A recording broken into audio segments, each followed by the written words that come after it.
좌측이랑 관련이 있잖아요. 그래서 왼손을 많이 쓰라고 얘기하는 것도 그런 개념인 거예요. 저희가 오른손을 많이 쓰면서도 자뇌가 많이 발달하거든요. 그래서 의도적으로 왼손으로 많이 하라는 것도 여러 가지 이론에 대해서 얘기하지만 뭐 양치를 왼손으로 해봐라, 뭐 화장할 때도 뭐 왼손으로 써봐라 이렇게 하는 것도 우뇌를 자꾸 쓰게 하는 방법. 그러니까 저희가 크로스로 이렇게 연결이 돼 있으니까 왼손을 많이 써보라는 얘기를 하는 거예요. 자네와 우뇌가 바뀐 사람도 있나요? 바뀌진 않아요. 신경이 이렇게 가는 거 이렇게. 우뇌가 더 발달한 사람. 발달한 사람은 있죠. 태어났을 때 우뇌가 훨씬 발달해요. 그래서 아이들이 직관적으로 뭔가를 하고 위험한 걸 인지하는 것도 우뇌가 하기 때문에. 근데 그게 저희가 텍스트를 공부하는 작업을 하기 시작하면 텍스트는 자뇌거든요. 그러니까 우리가 글을 알게 되면서부터 자뇌가 발달해요. 그러면서 태어나서 글을 배우는 그 시점부터 자꾸 자뇌를 쓰는 훈련들을 많이 해요.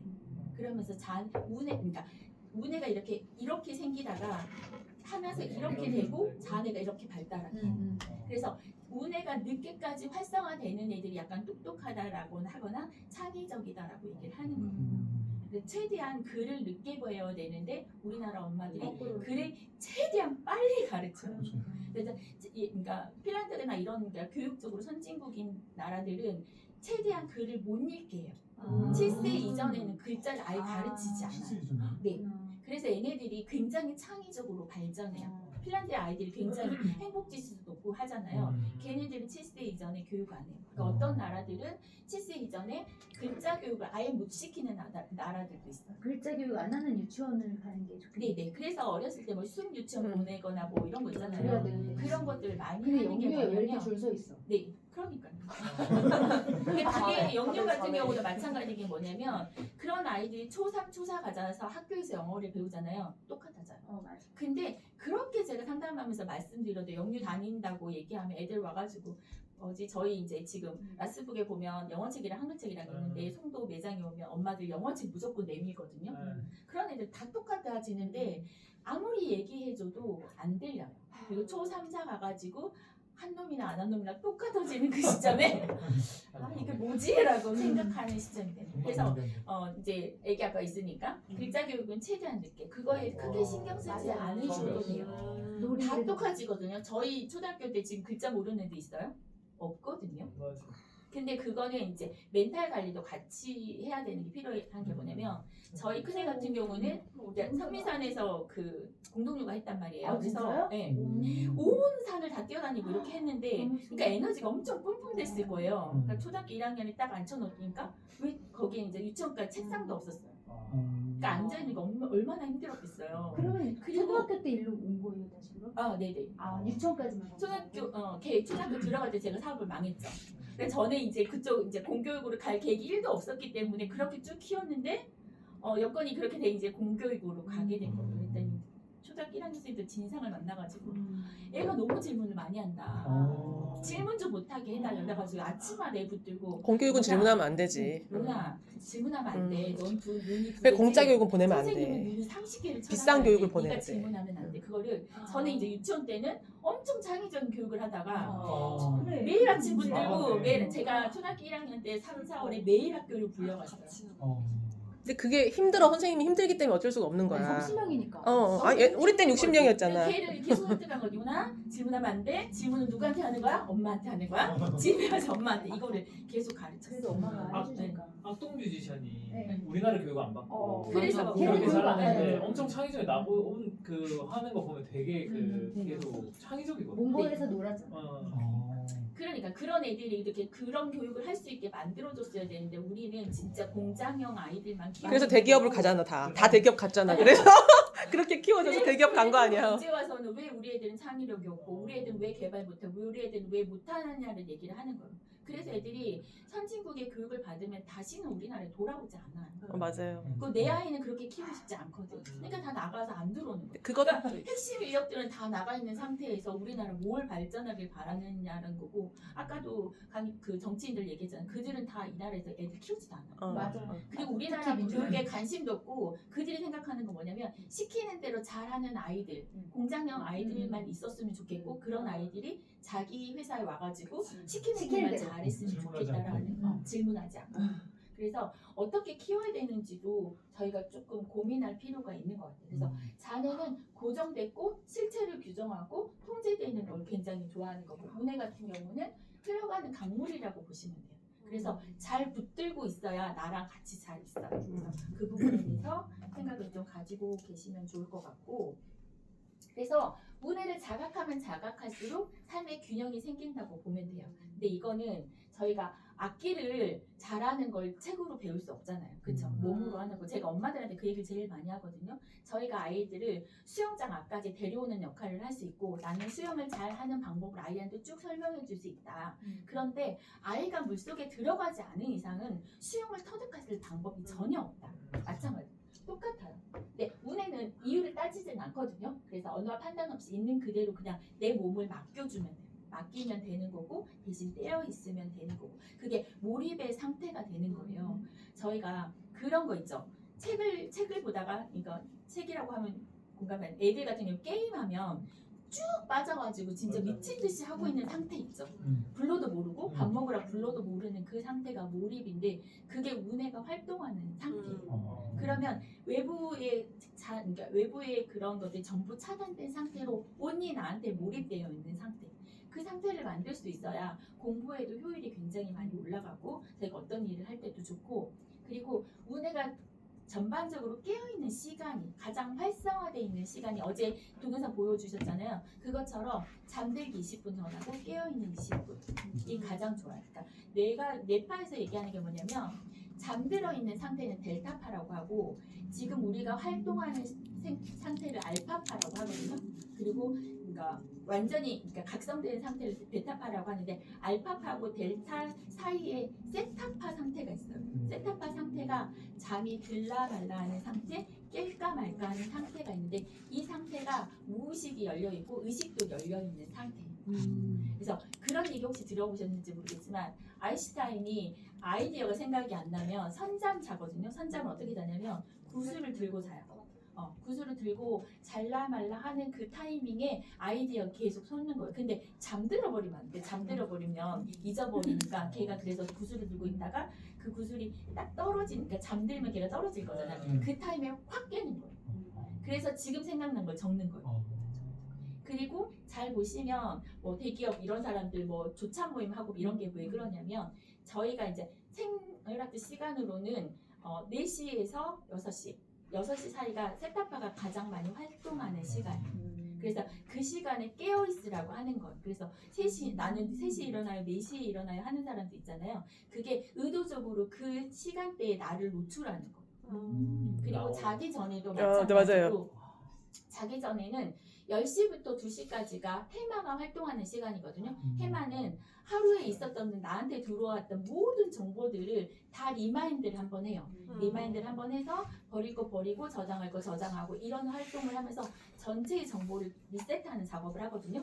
근데 대다수의 사람이 10시부터 2시까지 잠들지 않아요. 그래서 공부하는 애들은 무조건 12시 전에 자야 해요. 어른들도 마찬가지. 그래서 그 시간인데 물리적인 한정된 시간인데 저희가 낮에 정보가 굉장히 많았거나 유튜브 영상을 많이 보는 게 굉장히 문제가 되는 게 뭐냐면 그걸 다시 한번 리마인드 하는 시간이 필요한데 그게 이제 과부하가 되니까 처리를 못하고 잠이 드는 거예요. 그래서 계속 문제가 생기는 거라서 네. 그래서 계속 깨는 게 뭐냐면 그 정보를 미처 처리를 못했기 때문에 얘가 딥슬립이 안 되는 거예요. 맞아. 그래서 정보 잠들기 전에 핸드폰 보지 말라는 게 굉장히 위험한 게 그것도 또 새로운 정보가 돼서 계속 이렇게 해야 되는 상황이고 그래서 해마가 과부하가 생겨요. 근데 저장 안 되니까 저희가 솔직히 10시에 잘 수는 없잖아요. 제가 어저께도 보통 11시에 잠이 드는데 11시에 미친 듯이 업무 연락이 오는 거예요. 그래서 하다가 죄송합니다. 제가 11시 잠들 시간이라서 이 시간이요. 저는 10시 이후에 카톡 답변 안 하거든요. 근데 어제는 이제 프로그램 개발해가지고 계속 이제 테스트하면서 그래서 죄송합니다. 11시 이후 제가 지금도 잠들 시간이거든요. 카톡을 보지 않겠습니다. 이랬는데 그렇게 의도적으로 가능하면 업무를 해야 되는 양이 있으면 새벽 시간을 옮기시면 돼요. 그러면 그 시간에 왜 고명한 작가가 계속 8시에 왜 자겠어요? 8시에 자고 보통 2시쯤 일어나가지고 활동을 하잖아요. 하루 이틀 산다고. 그게 뭐냐면 외부 자극을 차단하는 거예요. 저희가 깨어있는 상태에서 외부 자극하기는 거 솔직히 어려워요. 자면서도 핸드폰 옆에 멀리 두고 자는 거 솔직히 안 되잖아요. 그래서 의도적으로 그 시간을 아무도 나한테 연락하지 않을 그 시간을 확보하는 거. 그래서 그런 사이클을 만들어 보는 것도 하나의 방법일 것 같기는 해요. 이거 하나 더 볼게요. Das Interessante ist, dass wir immer in der Vergangenheit leben. Alles, was wir bewusst wahrnehmen, ist schon mindestens eine Viertelsekunde alt. Und das hat natürlich ganz praktische Folgen, zum Beispiel bei Reaktionen im Straßenverkehr. Interessanterweise erleben wir die Viertelsekunde nicht. Wir erleben nicht die Arbeit des Unbewussten, sondern wir denken, wir erleben das sofort.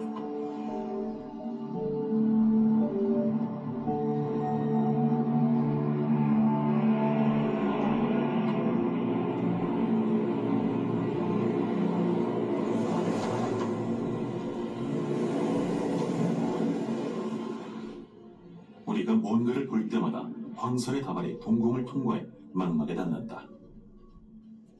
새로운 데이터가 시신경을 따라 질주하는 수백만 개의 신경 충격으로 부호화되고 0.05초 후에는 우리 의식이 움직인 시상의 신경세포에 도달한다. 비상시에 시상은 그 이미지를 머리 뒷부분의 시각 피질뿐 아니라 동시에 우리 머릿속의 비상단추인 편도체로도 전송해 즉시 우리가 행동에 나서게 만든다. 그리고 0.01초 후면 우리는 이유도 모르는 채 움직인다.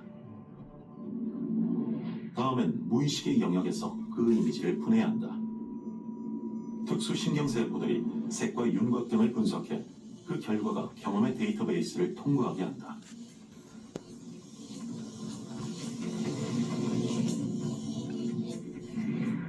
머리 뒷부분의 시각 피질부터 이마 옆까지다. 여기서 모든 조각들이 순식간에 의미 있는 이미지로 조립돼 다시 시각 피질로 전송된다. 이 순간부터 우리는 의식적으로 이미지를 볼 수 있다. 공을 쫓아 도로로 뛰어드는 아이. 0.3초 만에 평가를 거쳐 투영되는 이미지다. 그래서 마사는 때맞춰 아이를 붙잡을 수 있는 것이다. 자, 정보를 분석하는데 걸리는 시간 0.3초. 0.0초 반응하는 시간 0.3초. 그쵸? 그러면 0.3초에 이미 우리는 어떻게 판단할 건지를 결정해요. 그래서 의식적으로 그걸 개입할 수가 없는 상황인 거예요. 깨어있지 않으면. 이것도 마찬가지야. 정보를 내가 가지고 있는 정보 가지고 이미 판단하는 거예요.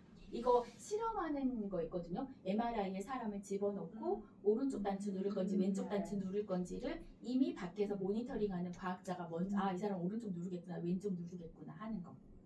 그러면 그 사람이 왼쪽을 누르겠다 행동하기 이전에 결정하는 게 누구냐는 거. 질문이 있어요. 네. 그러니까 지금 이게 원래 우리 운해가 아까 얘기하시기를 원래 이게 경험 관찰되어 있고 경험된 거라고 했잖아요. 네. 그런데 사람이 인성이 다 다르잖아요. 네. 그래서 막 경험치가 다르고. 그러니까 이런 위험 상황에 저렇게 하는 사람도 있지만 못하는 사람도 있는데 나는 그 경험이 살아와서 생긴 건지 아니면 우리가 아니에요. 원시 시대부터 원시 있던- 시대부터. 그게 네, 궁금했어요. 네. 원시 시대부터 쭉 누적돼 있는 거예요. 그래서 이럴 때는 남자들은 나가서 일해야 된다는 거고 뭔가를 획득해야 와야 되고 직업을 가져야 된다라는 원시적인 DNA가 있는 거고 여자들이 수다스러운 이유가 뭐냐면 그거를 집집마다 너네 집 오늘 얼마나 있어 실용을 양식 얼마나 있어 나한테 얼마나 체크해야 돼. 거를 체크하고 다니기 때문에 수없이 돌아다니는 수다를 떠는 거예요. 그건 DNA 안에 있는 거고 그건 기본적인 거고 여기서도 아까 말씀드린 내 안에 저장되어 있는 경험치에 의해서 행동한다고. 저런 거를 봤을 때 물론 구해야 되는 건 당연하지만 구하는 강도가 사람마다 다 달라요. 그게 경험치의 차이. 그래서 저희가 이 생을 살 때 좋은 경험치를 많이 쌓아줘야 돼요. 아이한테도 마찬가지. 그래서 경험시키라고 하는 그래서 부모를 봐야 된다. 결혼해서 부모를 봐야 된다는 것도 그거예요. 경험치 좋은 경험치가 많은 부모랑 경험치가 적은 부모는 분명히 있을 거거든요. 그래서 그걸 보라고 하는 거고 그리고 사람을 판단할 때도 그런 것도 있어요.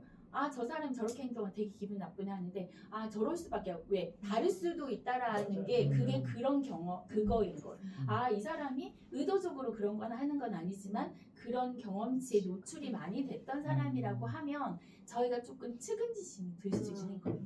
네, 그런 것들을 우리가 알고 있으면 조금 행동하기 편하다는 얘기를 드리는 거고 그러면 운의 핵심 역할들은 직감이에요. 직감. 사유를 거치지 않고 바로바로 나오는 직감. 예를 들어 그냥 오늘 문득 그 친구가 생각나는 경험들이 있을 거예요. 그쵸? 그러면 안부전 한번 해보면 돼요. 근데 우리가 하루에 5만 가지 생각한다잖아요. 지금은 6만 가지 생각이거든요. 왜냐하면 그 뭐지? 영상에 너무 많이 노출돼서 더 많은 생각들을 하게 되는데 그 많은 생각 중에 저기 관찰자가 보내주는 메시지가 어떤 건지라는 거예요. 그게 굉장히 어렵거든요. 그래서 그거를 늘 깨어있으면서 그 정보가 인지라 보면 되고 문득문득 떠오르는 정말 이렇게 앞뒤 맥락 없이 떠오르는 생각들이 있죠. 아, 오늘 김 작가님 뭐 하시지? 라는 생각이 들면 그냥 한번 행동해 보면 돼요. 그래서 그렇게 되고 그리고 내가 어떤 문제가 있으면 그 문제에 대한 경험치를 옆에서 정말 많이 줘요. 생각지도 않고 서점에 갔는데 내가 원하는 답을 얻는다든지 생각지도 않았는데 책을 펼친 거에서 내가 오늘 하는 고민들이 나온다든지 카페에서 차 한잔 마시고 있는데 정말 생뚱맞게 옆에 앉아있는 사람들이 정보를 준다든지 이런 식으로. 그래서 그거에 대한 얘기를 하는 거고 우리 뇌는 끊임없이 이렇게 고민하고 해결을 하려고 하거든요. 그래서 예를 들어 길거리에 딱 가는데 안녕하세요 이렇게 인사를 했는데 아 이름이 뭐였더라? 라고 잊어버리거든요. 그런데 며칠이 지나고 갑자기 밥 먹다 그 사람 김강민이었지 이렇게 생각나는 의죠. 그것처럼 우리 뇌는 끊임없이 어떤 정보를 해결하려고 해요. 그래서 잠들기 전에 항상 그거 하라고 했잖아. 아 어떻게 하면 좋지? 이거 어떻게 되지? 그냥 고민하자고도 맨날 그 얘기잖아. 고민 던져놓고 자라고. 그게 그거예요. 그러면 끊임없이 그걸 다음날 답변을 주지 않더라도 그거에 대해 언젠가는 답을 줘요. 그래서 이제 그러니까 20분 전에 잠들기 20분 전에 뭐예요? 깨어나기 20분 전에 뭐예요? 이거 할 때 어떻게 하면 되냐면 아 부자가 되고 싶어요. 이렇게 하면 안 돼. 학원 같은 경우도 이렇게 하는 게 안 되냐? 어떻게 하냐면 나는 어떻게 부자가 됐지? 난 어떻게 이걸 했지? 라고 질문을 그렇게 던져요. 어포메이션 맨 채널을 보면 그것도 있거든요. 그게 뭐냐면 어떻게 이렇게 됐지라고 하는 거는 이미 현실이라는 거예요. 우리 뇌는 현실하고 이상 그러니까 구별 못 하거든요. 난 왜 이 건물 어떻게 샀지? 라고 하면 끊임없이 그거에 대한 답. 주식 투자를 했나? 뭘 샀나? 누가 들었나? 이렇게 되거든요. 그래서 그 정보를 끊임없이 줘요. 이거였을지도 몰라. 너 이거 해가지고 한 거 아니야? 이거 해서 한 거 아니야? 이렇게 주거든요. 그래서 그렇게 하면 돼요.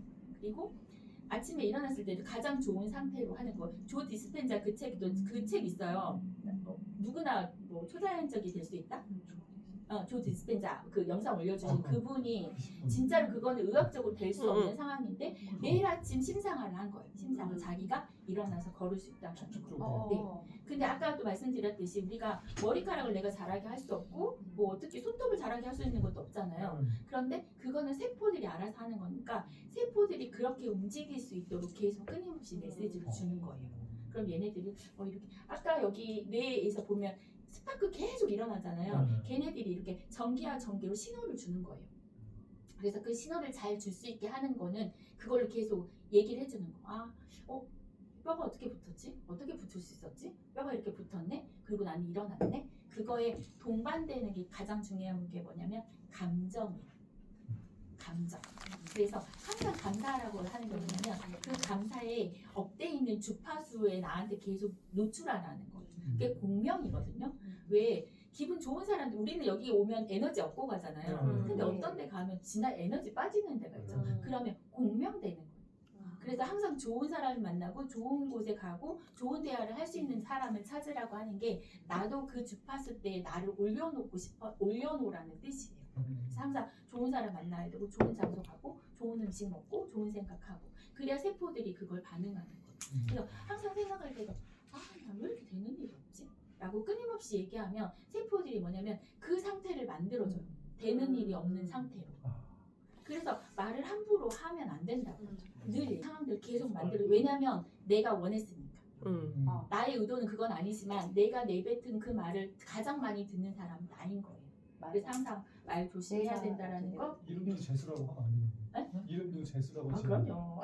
재수? 이름? 재수 있거든요. 그래서 옆으로 좋다로 하면 돼요. 좋다. 재수 없어. 삶을 가꾸는 가장 큰 작은 번뜩번뜩 올라오는 영감들에 내가 조금 기울일 수 있으면 되고, 이 메시지를 나한테 왜 주지? 이게 메시지인가 아닌가? 끊임없이 한번 고민 한번 해보시는 거고, 그리고 직감이 발달한 사람들이 있잖아요. 그런 사람들이 깨어있는 깨어있다라고 보시면 돼요. 그래서 깨어있는 경지가 이제 높이 되면 이제 성직자가 된 거나 뭐 이런 가게 되는 거예요. 그래서 그런 것들. 그리고 김지 작가님도 그 뭐지? 그런 거 가지면 유난히 끌리는 제품들 있잖아요. 직감적으로. 근데 그 직감을 믿으시면 돼요. 그래서 유난히 발길이 간다거나 내가 이쪽으로 갈 거 아니었는데 그쪽으로 간다거나 유난히 나한테 오는 정보들이 있거든요. 거기 보면 엄청 많은 사람들이 있잖아요. 근데 나한테 오는 정보들을 캐치할 수 있는 능력이 직감이거든요. 그러려면 깨어있으면 돼요. 항상 깨어있고 내가 오늘 여기서 뭘 얻으러 왔지라는 걸 계속 리마인드 해주시면 되거든요. 내가 뭘 얻으러 왔지, 뭘 찾으러 왔지를 하면 그거에 대한 정보만 계속 줘요. 그런데 순간 놓치면 여기도 있고 이것도 있고 이것 하면 박람회 돌아다니는 게 크게 성과 없이 돌아갈 건데, 들어가기 전에 나 오늘 여기서 뭘 하려고 했지? 이렇게 책을 읽을 때도 내가 오늘 이 책을 통해서 뭘 하나 얻어보지? 뭘 찾을 수 있지라는 메시지를 주고 나서 읽으면 내가 분명히 얻는데 이거 이번 주 책이니까 뭐 읽어봐야지 뭐 이렇게 하면 남는 건 없어요. 그래서 항상 목적의식을 가지고 내한테 넌 지금 이거 해야 돼 라는 메시지를 분명히 주고 나서 행동하면 그에 대해서 얻을 수 있는 게. 근데 자네가 계속 괴롭히잖아요. 계속해요. 자네가 계속 방해해. 계속 방해하거든. 이거는 어떤 사람 의견이잖아. 뭐. 그리고 이거는 나랑 별로 필요도 없는 얘기인데 이거 뭐라는 거야? 이렇게 하면 내가 정말 얻을 게 없는 게 돼요. 근데 세상에 거린 3명이 걸어가도 분명히 배울 게 있다라고 하거든요. 맞아요. 그러면 내가 뭘 배울 건지, 내가 저들을 위해서 저들을 통해서 뭘 얻을 건지라는 메시지를 주면 뇌는 거기에 맞춰서 움직여. 저 사람한테 난 이걸 배우면 되겠다. 저렇게 살지 않으면 되겠구나라는 것도 배우는 거잖아요. 그래서 항상 메시지에 목적을 주면 조금 더 좋다는 거고, 그리고 제일 어려운 게 이거예요. 나랑 너를 분리하는데 결국은 모든 메시지 사는 게 전체는 하나는 다 연결돼 있다라는 거거든요. 그거를 조금 느끼면 되고, 가장 좋은 게 연민이요. 그 뭐지? 그 작가님 고 작가님이 제일 많이 하는 게 그거잖아요. 나를 위하는 게 남을 위하는 게 결국 나를 위하는 게, 그게 하나라는 공동체라는 메시지를 알게 되면 그 말이 무슨 뜻인지 알 거예요. 그래서 타인을 잠정적인 나라고 인식하고 우리가 다 같다라고 인식을 하면 내가 그 사람을 그렇게 미워할 이유도, 그렇게 싫어할 이유도, 그렇게 깎아낼 이유도 없는 거고, 그 사람이 행동을 했을 때 그 사람 뭔가 작동을 하고 있구나, 저 사람도 저러고 싶지 않을 텐데 저렇게 행동을 하겠구나라고 조금만 측은지심이 되면 그 사람에 대한 공감 능력이 훨씬 더 올라갈 수 있어요. 날카롭게 하시는 분이면 상대방이 왜 오늘 이렇게 날카롭게 하지라고 한 번만 생각하면, 그러니까 이해할 수 있는 건데 진짜 재수없네 하면 그걸로 끝나버려요. 그래서 항상 그런 생각들을 할 수 있으셔야 되고, 자네는 항상 이 일을 왜 일어난 거야? 왜 나한테 왔지라고 하는 거라고 하면 문에는 끊임없이 의미를 넣는 거야. 왜 이런 일이 일어났지? 왜 이렇게 다 나한테 정보가 오지? 이렇게 생각하는 거고, 빅터 프랭클도 그 죽음의 수용자 그 얘기 하잖아요. 인간이 살아남는 가장 중요한 요소는 목적과 의미예요. 내가 이 책을 읽는 목적, 내가 여기 오는 목적, 내가 이 사람을 만나는 목적, 그게 내 삶에 어떤 의미가 되는지를 끊임없이 한번 생각해 보면, 그러면 조금 운해에 조금 더 가깝게 되고 운해의 메시지를 들을 수 있는 확률이 조금 더 높아진다고 보시면 돼요. 그래서 운해를 활성화시키는, 일상에 사고 있는 거 활성화시킬 수 있는 게 책에서 얘기하는 건 관찰하라는 거. 대상이 상대건 나건 어떤 현상이 일어났을 때 관찰을 하는 거고, 또 불평을 하고 있네, 또 짜증을 내고 있네, 이건 어떤 메시지지, 무엇을 주고 싶었지 하고 조금 떨어져서 관찰할 수 있으면 되고, 그리고 물 흐르는 대로 가는 거. 그래서 제일 많이 하는 게 책 읽는 거 이외에 더 중요한 게 산책이라고 하잖아요. 그게 뭐냐면 아무 없이 그냥 자연에 맡겨보는 거예요. 자연의 주파수 때에 나를 놓아보라는 거였거든요. 그래서 걷거나 뛰거나 할 때 음악 없이 그냥 해보는 걸 가장 추천드리면 그러면 내 안에서 올라오는 소리들을 가장 잘 들을 수 있는 거고 그리고 아까도 말씀드렸듯이 지금 여기에 머물려고 계속 노력을 한번 해보시는 거예요. 주인은 정말 순식간에 지금도 우리 집 침대 위에 뭐가 있었지라고 하면 벌써 거기까지 갔다 오잖아요. 그 찰나의 순간까지도 컨트롤할 수 있으려면 늘 깨어있고 지금 여기 있으라고 말하는 거고 모든 그 뭐지 자기계발서에서 말하는 게 깨어있어라 여기 있어라 지금 행복해라라고 하는 게 다 이런 메시지인 거예요. 주의를 현재 여기에 있는 거. 주인은 무대가 한 개밖에 없거든요. 내가 그 무대에 뭘 올릴 건지를 끊임없이 생각해 보면 돼요.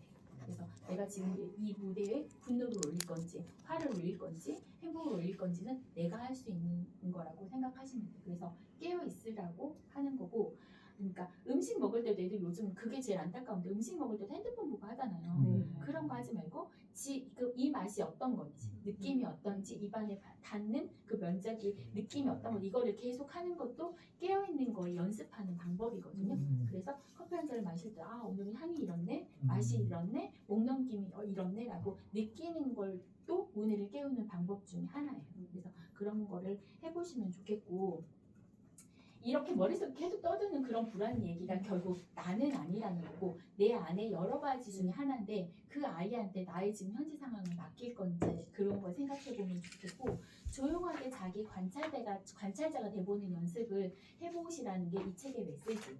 그래서 저는 이 책을 읽고 나서 저는 이제 마음 공부를 굉장히 오랜 시간 해서 이 책이 되게 마음에 들었고 제가 이제 소설을 읽으려다가 갑자기 그날도 서점에 갔는데 이 책이 딱 눈에 띈 거예요. 그래서 이 책이 왜 내 눈에 띄었지? 내가 이 책을 통해서 여기 있는 사람들하고 어떤 얘기를 하고 싶은 거지. 그래서 거기 서가지고 이게 막 들춰보다가 이 얘기를 하라는 얘기인가 보다라고 하고 제가 이 책을 들고 온 거예요. 그날은 서점에 갈 일도 없었는데 정말 우연하게 지나갔다가 여러 책 중에 딱 이렇게 꽂혀져 있었던 거예요. 그래서 이것도 주는 의미가 있겠구나라고 해서 제가 이제 책 받고 온 거였는데 그래서 이 책의 내용은 책은 누구나 자기의 의견을 얘기하는 거거든요. 그래서 여기 계신 분들이 이 책에 대해서 어느 정도 공감이 됐는지 나는 아닌 것 같은데 나랑 좀 별거 이렇게 하시는 분들도 계실 거라서 이 책이 얼마나 공감이 됐는지라는 얘기를 해보고 싶고 나는 의도하진 않았지만 운해를 깨우기 위해서 나는 이런 작업들을 했던 것 같다라든지 아니면 이런 걸 했더니 조금 내 직감이 발달하는 것 같다 이런 얘기를 중점적으로 이렇게 나눔해보면 좋을 것 같아요. 그럼 여기까지 할게요.